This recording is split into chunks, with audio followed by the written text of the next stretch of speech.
Hello everyone, this is the second lecture of a poem from your book Flamingo, that is A Thing of Beauty. In the previous video we have already discussed that the poem has been written by John Keats, a very famous poet of the Romantic Age, and this poem A Thing of Beauty is an excerpt, is an extract from a very long poem, that is Endymion. एक pome है Endymion जिसको John Keats ने लिखा था और उसका ये एक छोटा सा टुकड़ा है a thing of beauty that we are discussing, that you are studying in your class 12th syllabus. Now this chapter, this poem A Thing of Beauty, through this poem the poet wants us to see all the beautiful things that are present in nature, and he wants us to enjoy that, because according to him a thing of beauty is a joy forever. So he wants us to seek happiness. First he wants us to seek beauty in all the things present in nature, in all the things that are natural, given by God, and so that we can find happiness and we can find joy in all those things. वो चाहते हैं कि दुनिया में जो चीज़ें हैं हमारे आसपास, जो नेचुरल थिंग्स हैं, जो गॉड गिवन है, उन सारी चीज़ों में पहले हम लोग तो ब्यूटी देखें, बिकॉज उनके हिसाब से जो ब्यूटी होता है, जिस भी चीज़ में खूबसूरती होती है, वो एक सोर्स ऑफ हैप्पीनेस होता है ह्यूमन बीइंग के लिए. तो अगर हम अपने आसपास जो नेचुरल चीज़ें हैं उनमें खूबसूरती देखने लगे तो हम लोग हमेशा खुश रहेंगे, या हमारे पास एक source of happiness, eternal happiness हमेशा रहेगा. So he wants that. So he wants us to see all the beautiful things in nature. He wants us to find beauty in all the beautiful things in the nature, and all the things in the present in nature, like the sun, the moon, the trees, the young and old trees, the seeds sprouting, जो छोटे अंकुरित जो अंकुर होते हैं, जिससे बीज से जो नया पौधा निकलता है, उन सारी चीज़ों में वो चाहते हैं कि we can find out the beauty in that, and so that we can cherish it throughout our life, क्योंकि वो eternal happiness देते हैं. He wants us to stay away from all the materialistic things, because materialistic things gives us temporary happiness, and the things which are present in nature, which are natural, which are given by God, gives us permanent happiness. They are the sources of eternal happiness. So he wants us to be attracted towards that. Moving further in the poem, हम लोग आगे बढ़ते हैं poem में. Trees old and young sprouting a shady boon from simple sheep, and such are daffodils. वो कहते हैं तुम ज़्यादा दूर जाने की ज़रूरत नहीं है, जो आसपास तुम्हारे बूढ़े ट्री, जो पुराने बहुत पुराने पेड़ हैं, जो नए पेड़ हैं, यंग पेड़ हैं, जो कि अभी अभी लगे हों या ज़्यादा बड़े नहीं हुए हों, उन पेड़ को देख लो, या उतना भी नहीं तो एक छोटा सा बीज देख लो जो अभी अभी अंकुरित हुआ है, जिसमें से अभी अभी पौधा निकलना शुरू हुआ है. और अब वो भी नहीं तो अब एक सिंपल सा शीप, एक सिंपल सा भेड़ भी, अगर उसमें भी हम लोग खूबसूरती देख सकते हैं तो वो भी हम लोग को कितना जॉय दे सकता है. And such are daffodils. Daffodil एक फूल होता है, बहुत खूबसूरत होता है. तो वो इन सारी चीज़ों को वो सोर्स ऑफ हैप्पीनेस बताते हैं, क्योंकि ये सारी चीज़ें नेचर में प्रेजेंट हैं, हमारे आसपास ये सारी चीज़ें प्रेजेंट हैं. तो हम जब इन लोगों के साथ इन लोगों में ब्यूटी देख लेते हैं तो ये हमेशा हमारे आसपास रहेंगी. तो जब भी हम निराश होंगे, जब भी हम दुखी होंगे, तो ये एक सोर्स ऑफ हैप्पीनेस ला सकती है हमारे लिए. तो हम क्यों बाहर मटीरियलिस्टिक चीज़ों के पीछे भाग रहे हैं? घर, बंगला, गाड़ी, ये सारी चीज़ें हम लोग को टेम्परेरी हैप्पीनेस देते हैं. वो ये सारी चीज़ें ना देख करके हम लोग को कह रहे हैं सन, मून, ट्रीज़, शीप और डैफोडिल्स, इन सारी चीज़ों को देखो और इन सारी चीज़ों में ब्यूटी ढूंढो, ताकि ये तुम्हारे लिए एक इटर्नल सोर्स ऑफ जॉय बन सके हमेशा, क्योंकि ये सारी चीज़ें इमॉर्टल हैं, हमेशा रहने वाली चीज़ें हैं ये. Now with the green world they live in and the clear reels. With the green world, ये रहते हैं एक हरियाली वाली दुनिया में, ठीक है. ये this is very obvious, this is the fact, this is a truth कि नेचर से ज़्यादा खूबसूरत कुछ भी नहीं है. नेचर के इतने सारे कलर्स हैं, नेचर के इतने सारे अलग अलग रूप हैं कि वो उनसे ज़्यादा खूबसूरती आपको कहीं नहीं मिलेगी. चाहे वो चीज़ आप कितने भी आप साइंटिफिक हो जाओ, कितने भी आप टेक्निकल हो जाओ, कितना भी आप एक्सपेरिमेंट कर लो, या कुछ भी करके आप कितना भी नए चीज़ों को अगर फाइंड आउट कर लोगे, लेकिन जो नेचर है, जो स्पेस देख लो, यूनिवर्स देख लो, गैलेक्सी देख लो, आसपास नदी, पेड़, पहाड़, सब कुछ देख लो, इससे ज़्यादा खूबसूरत चीज़ कहीं नहीं है। और ये जिस तरह की शांति, जो रिलैक्सेशन हम लोग को देते हैं, इनको देख करके या इनके आसपास रह करके जो सुकून हम लोग को मिलता है, वो कुछ कोई भी नहीं दे सकता है। सो ही इज सेइंग कि with the green world they live in, सिर्फ इन चीज़ों को मत देखो, ये जिस हरी भरी दुनिया में रहते हैं यानी कि अर्थ, उसको भी देखो। वो पोएट चाहते हैं कि हम लोग अपने आसपास के सराउंडिंग को देखें, वो कितना ग्रीनरी है उसमें देखें, उसको देखें एक बार और उस चीज़ को एन्जॉय करें। And the clear rill, rill meaning, rill का मतलब होता है छोटी सी नदी, क्लियर मतलब बिल्कुल साफ़ पानी वाला जो झरना, छोटा सा झरना होता है, वो कितना खूबसूरत लगता है।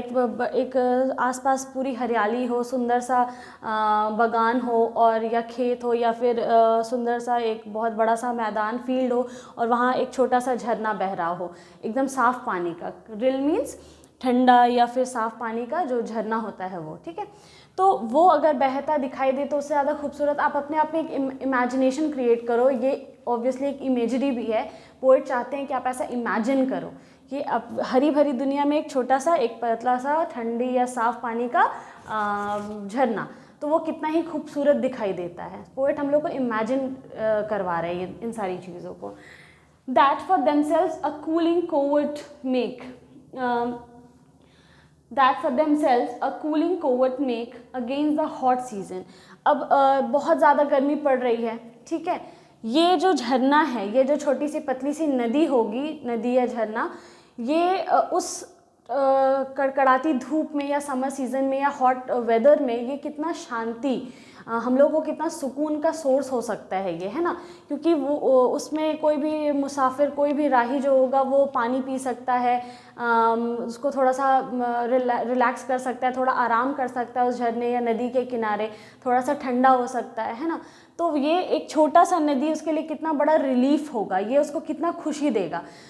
कड़कड़ाती हुई धूप में आप बहुत देर से चलते हुए कहीं से आ रहे हो, कहीं बहुत देर से आपने पानी नहीं पिया है और अचानक से आपको ये साफ़ पानी का नदी, ठंडी पानी का नदी नज़र आता है, तो ये इससे ज़्यादा जो खुशी, जो फीलिंग होती है सुकून वाली, तृप्ति वाली फीलिंग, तो वो यही दे सकता है सिर्फ, ठीक है, वो नेचर दे सकता है, वो और कोई नहीं दे सकता है, ठीक है। आप भले ही बिस्लेरी का पानी खरीद के पी लोगे, फ्रिज का पानी पी लोगे, लेकिन जो आसपास जो सराउंडिंग होगा, जो एम्बियंस होगा, वो आपको फ्रिज नहीं दे पाएगा, वो आपको रेस्टोरेंट नहीं दे पाएगा। एक तो ग्रीनरी, उसमें एक छोटा सा नदी, ऊपर से ठंडा पानी, तो वो नेचर, उस चीज़ को ही आप इमेजिन करके देखो, वो कितना खूबसूरत है। तो पोएट हम लोग को चाहते हैं कि इन चीज़ों को हम लोग फील करें, उस हैप्पीनेस को हम लोग चेरिश करें, एन्जॉय करें। Now, against the hot season, the mid-forest brake rich with a sprinkling of fair musk rose bloom। एक बहुत घना सा जंगल है, बहुत घना जंगल, बड़ा सा, उस जंगल के बीच में क्या दिखाई दे रहा है, तो एक rich with sprinkling of fair musk rose, उसी जंगल में बीच में कहीं पे एक बहुत झाड़ियाँ हैं ढेर सारी, किसका, एक वाइट कलर का बहुत खूबसूरत सा रोज़ होता है, मस्क रोज़। ये एक टाइप होता है, मस्क का मतलब कलर होता है, ये ऑफ वाइट जैसा होता है, वाइट और पिंक का शेड होता है, तो उसमें लगेगा कि ढेर सारा झाड़ी हो रोज़ का और वो चमक रहा है, चमचमा रहा है, स्प्रिंकलिंग, उसमें चमचमाहट है, ठीक है। तो वो उसकी खूबसूरती वो दुनिया में आपको कहीं नहीं दिखाई देगी, वो जितना सुंदर दिखाई देगा। ढेर सारा रोज़ फूल वैसे भी सुंदर दिखाई देते हैं, नेचर में एक अलग खूबसूरती को ऐड करते हैं।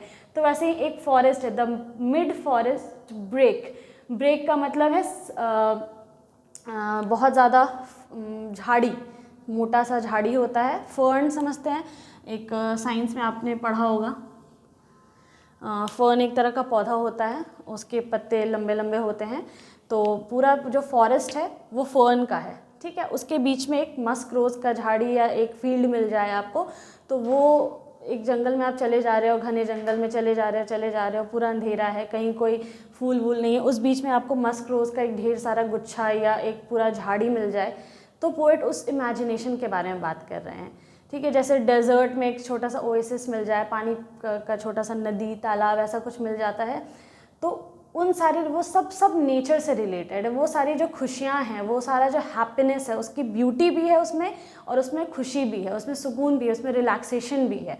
तो पोएट इन सारी चीज़ों के बारे में बात कर रहे हैं और चाहते हैं कि हम लोग इमेजिन करें, उसको फील करें इन सारी चीज़ों को अपने। जब हम लोग पोएम का लाइन पढ़ रहे हो तो वो इमेज हमारे दिमाग में क्रिएट होना चाहिए। Okay, so the mid forest brake मतलब पूरे फॉरेस्ट के बीच में जो एक ब्रेक फर्न का फॉरेस्ट है, और उसके बीच में रिच विथ स्प्रिंकलिंग, भरा हुआ है, रिच विथ स्प्रिंकलिंग, चमचमाता हुआ, फेयर मस्क रोज ब्लूम्स, उसके बीच में मस्क रोज ब्लूम कर रहा है, खिला हुआ है, सुंदर से पूरा फूला हुआ है। We have imagined, and such too is the grandeur of the dooms. ये सारी चीज़ें तो थी ही। तीसरी चीज़ पोएट बताते हैं कि, एक और चीज़ पोएट बताते हैं कि and the grandeur of the dooms. Dooms का मतलब जो लोग शहीद हो गए हैं, ठीक है। डूम का मतलब होता है जिस दिन सब कुछ ख़त्म हो जाता है, या बहुत निराशा वाला जो दिन होता है, डूम्स डे। उस दिन जो ग्रैंडियर, जो लोग शहीद हुए हैं, उन लोगों के बारे में सोच करके देखो, उन लोगों का उनका विजय गान, उन लोगों के लिए जो गीत गाया जाता है, वो भी नेचुरल है, ठीक है। वो सारी चीज़ें डूम्स डे में, ग्रैंडियर का मतलब होता है बहुत बड़ा, ट्रिब्यूट जो उनको दिया जाता है, जो मार्टर होते हैं, मतलब जो शहीद होते हैं, उन लोगों ने डूम्स डे पे, तो ग्रैंडियर ऑफ द डूम्स, उनके सम्मान में जो उनको श्रद्धांजलि दी जाती है, उनको सम्मान दिया जाता है, वो भी नेचुरल है।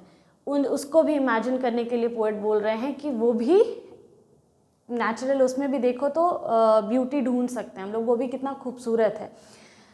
वो शहीदों के बारे में बात कर रहे हैं, जो डूम्स मतलब पूरा लड़ाई झगड़ा हुआ, दैट इज़ द डूम, ठीक है।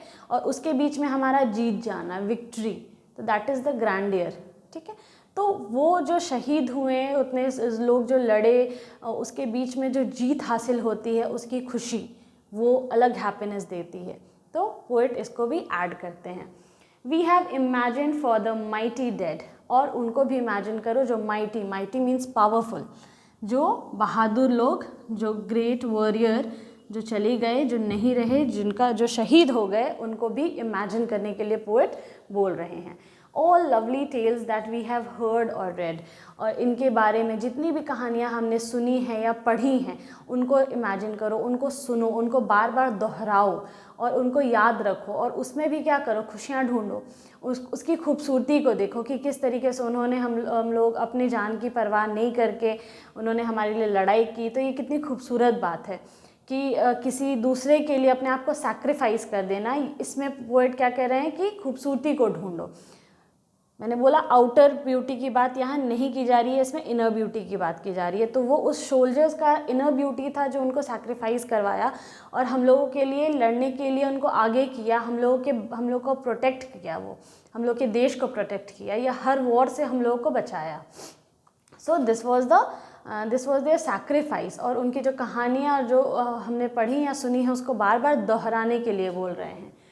An endless fountain of immoral drink. तो ये जो पोएट, ये जो धरती है, ये इमॉर्टल ड्रिंक है। इमॉर्टल मतलब एंडलेस, जो कि कभी ख़त्म नहीं होगा। एंडलेस मतलब इसमें इतनी सारी चीज़ें हैं जिसके बारे में बात करना, जिसका कोई अंत नहीं है।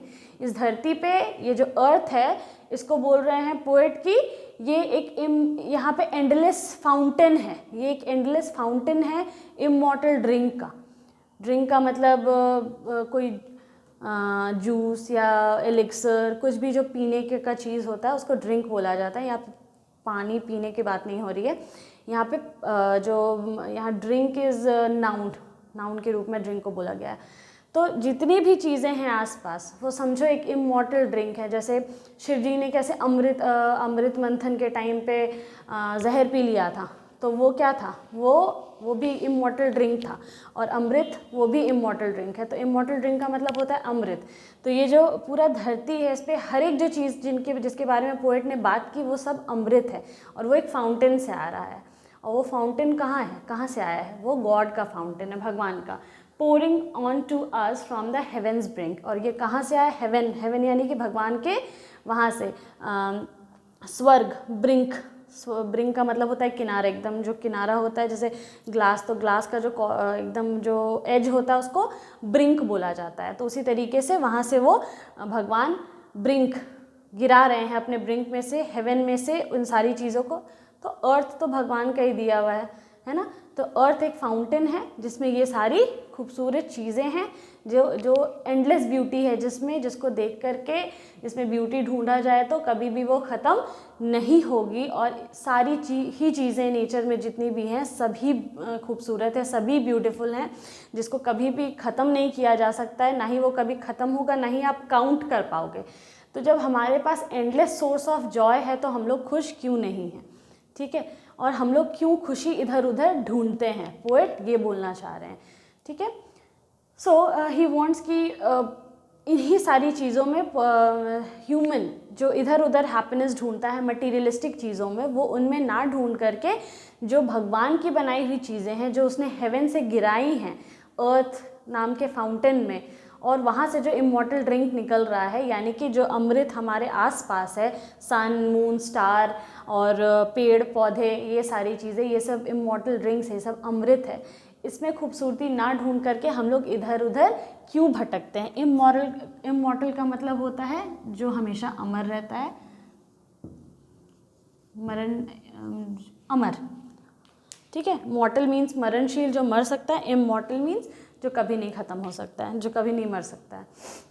Now so the poet said all these things, he made us count all तो नहीं, क्योंकि एंडलेस है, सबके बारे में वो नहीं डिस्कस कर सकते हैं इस छोटे से पोम में, लेकिन इसीलिए वो अपने पोम को सम अप करते हैं ये बोल करके कि धरती पे जो सारी जो ब्यूटीफुल चीज़ें वो एंडलेस है, जिसकी गिनती नहीं है, जो अनगिनत है, और इनमें हम लोगों को ब्यूटी देखना चाहिए, ना कि मटीरियलिस्टिक चीज़ें और बाहरी दुनिया से हम लोग को ब्यूटी को ढूंढना चाहिए। Now let's discuss some of the meaning. Sprouting means अंकुरित, फूटना। डेस्पोंडेंस मीन्स डिप्रेस्ड, डिप्रेशन होना, स्ट्रेस होना। और देन मस्क रोज, ये एक तरह का फूल होता है। फर्न, ये एक तरह का जंगली पौधा होता है। Mighty means powerful. इमॉर्टल का मतलब जो कभी ख़त्म नहीं होता है, जो कभी मरता नहीं, अमर। एंडलेस, कभी ना ख़त्म होने वाला। क्लियर रिल्स, यानी कि पतली सी नदी या झरना। नाउ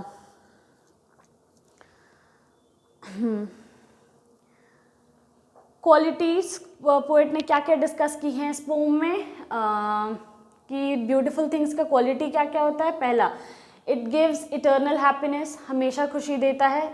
जॉय फॉर एवर, पहली चीज़ कि हमेशा जॉय देता है।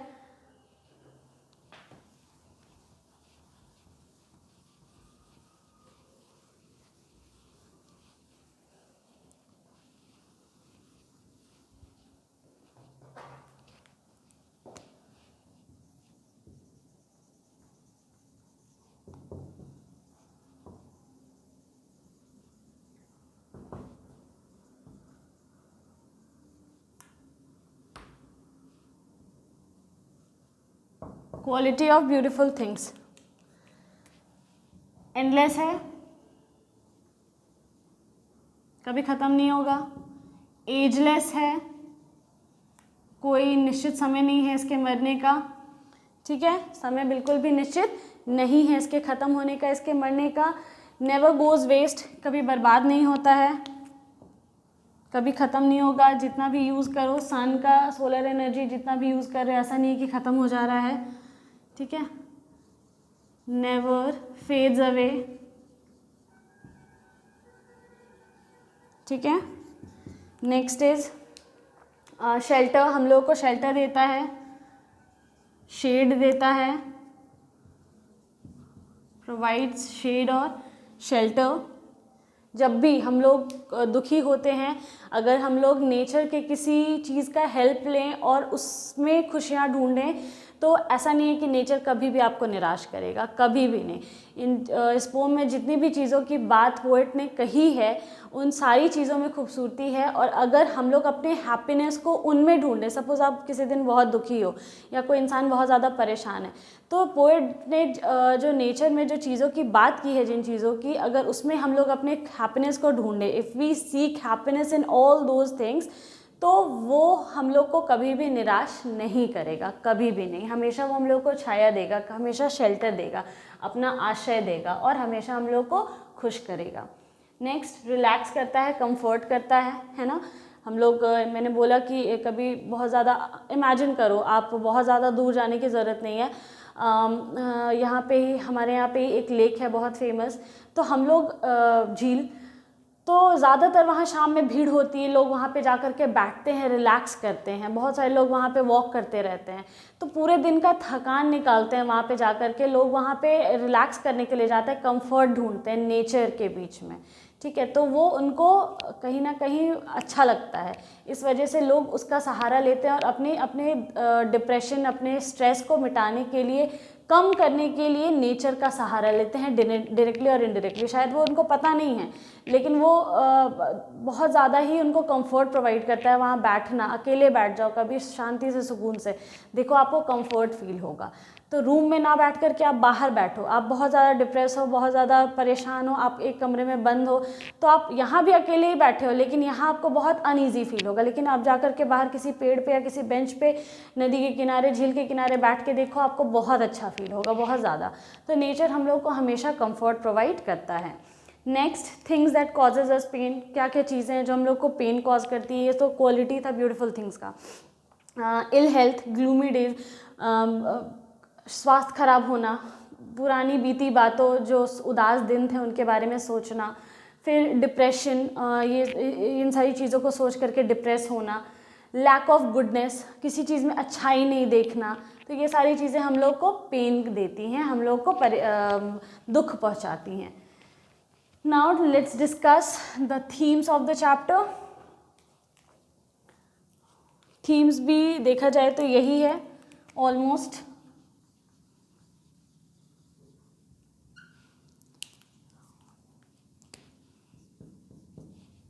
सबसे पहला थीम तो आपका यही है, a thing of beauty is a joy for ever, ठीक है।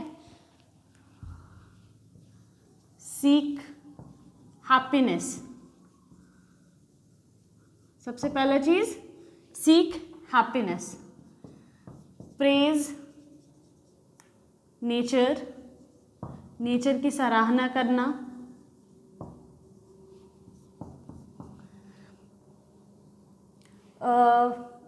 मटीरियलिस्टिक चीज से दूर हो जाना, तो stay away from materialistic things, उनसे जितनी दूरी हो सके बना के रखना। और not to seek happiness in materialistic things, materialistic things में अपनी खुशियों को ना ढूंढना, ठीक है। सीक हैप्पीनेस, खुशियाँ ढूंढो। प्रेज नेचर, नेचर को प्रेज करो। सीक ब्यूटी, खूबसूरती ढूंढो। Inner beauty, find out inner beauty.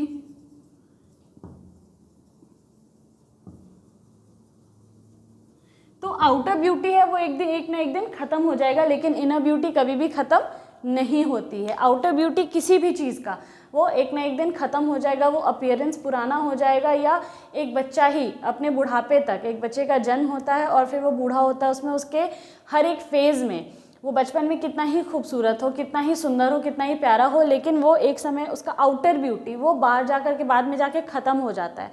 लेकिन जब आप उसके इनोसेंस की बात करें तो वो हमेशा रहता है। हमेशा कहने का मतलब है कि उसका जो इनोसेंस था उसके बारे में आप हमेशा बात कर सकते हो कि हाँ वो बचपन में इतना प्यारा था। किसी भी बच्चे का मासूमियत उसमें ही रहता है, उस बच्चे में ही रहता है, उसके नेचर में ही रहता है वो, ठीक है। और उसी तरीके से हमारे आसपास जो नेचुरल चीज़ें हैं उनकी आउटर ब्यूटी, वो तो आउटर ब्यूटी भी है उनमें, हमारे आसपास जो नेचुरल चीज़ें हैं उनमें तो आउटर ब्यूटी भी है।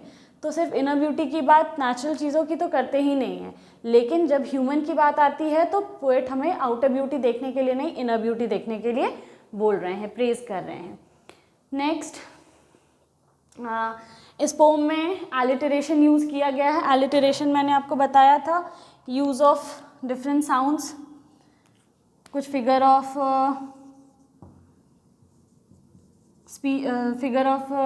स्पीच यूज़ किया गया है इसमें। सबसे पहला है एलिटरेशन, तो एक जगह पे आपने देखा होगा सिंपल शीप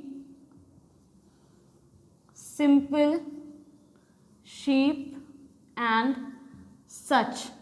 तो देखो स साउंड का, स कॉन्सोनेंट का प्रोनाउंसिएशन 3 बार यूज़ हुआ है, तो इसको एलिटरेशन कहते हैं। एलिटरेशन मैं फिर से बताती हूँ, ये एक ऐसा फिगर ऑफ स्पीच है जिसमें कॉन्सोनेंट साउंड क्या होता है, रिपीट होता है।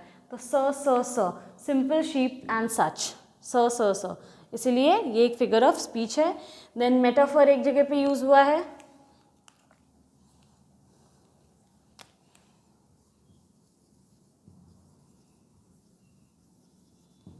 बोवर क्वाइट।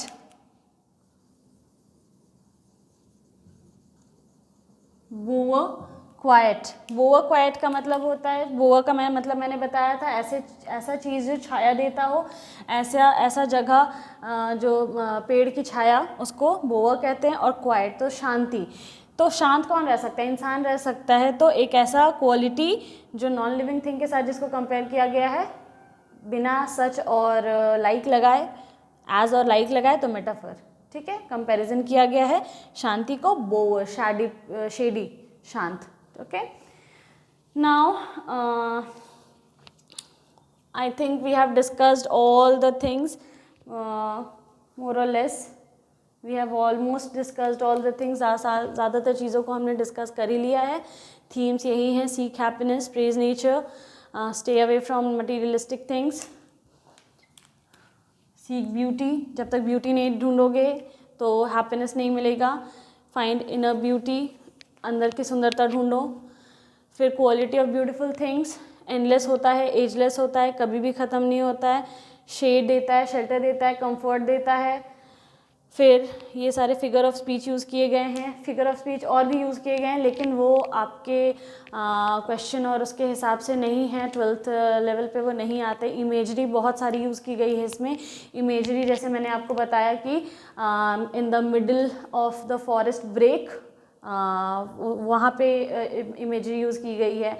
फिर क्लियर रिल वाला जो लाइन था उसमें इमेजरी यूज़ की गई। इमेजरी वैसा फिगर ऑफ स्पीच को कहते हैं जिसमें आप पोएम पढ़ते पढ़ते इमेजिन करते हो, ठीक है, वो आपके दिमाग में वो इमेज क्रिएट करना चाहते हैं पोएट, वो इमेज आपके दिमाग में क्रिएट हो जाता है। तो वैसे जगह पे तो पूरे पोम में देखो तो वो इमेज आपके इमेजरी ही है, वो क्रिएट हो ही रहा है। तो बहुत सारे ऐसे लाइन्स हैं जिसमें इमेजरी क्रिएट हो रही है। फ्लावरी बैंड्स, शुरू में फ्लावरी बैंड जो पहनते टियारा के जैसा होता है, वो जो गूथा जाता है माला के जैसा, वहाँ शेडी बून, ब्लेसिंग, आशीर्वाद, ठीक है। क्लियर रिल्स, साफ नदी, साफ सुथरा क्लियर छोटा सा पतला सा नदी। और daffodils in the green world, एक पूरा हरा भरा दुनिया, उसमें डैफोडिल पीले पीले खिले हुए हैं, सुंदर सा फूल होता है। ग्रैंडियर ऑफ डूम्स, डूम्स का वीर गाथा है ना, जो मार्टर, जो लोग सोल्जर्स जिनका डेथ हो चुका है। देन कूलिंग कोवर्ट, जो उस हॉट सीज़न में एक हरियाली भरी पूरा खेत में, उसमें एक पतला सा नदी जो कि हॉट सीज़न में ठंडक दे रहा है। Then endless fountain of eternal drink, immortal drink, endless fountain यानी कि झरना। तो अर्थ को झरने के जैसा इमेजिन करना है, और जिसमें से ढेर सारी ऐसी जो सन, पेड़ पौधे, मून, ये सब क्या हैं, उसके इमॉर्टल ड्रिंक्स है जिसमें एंडलेस ब्यूटी है। All right, I think this much for today. Thank you.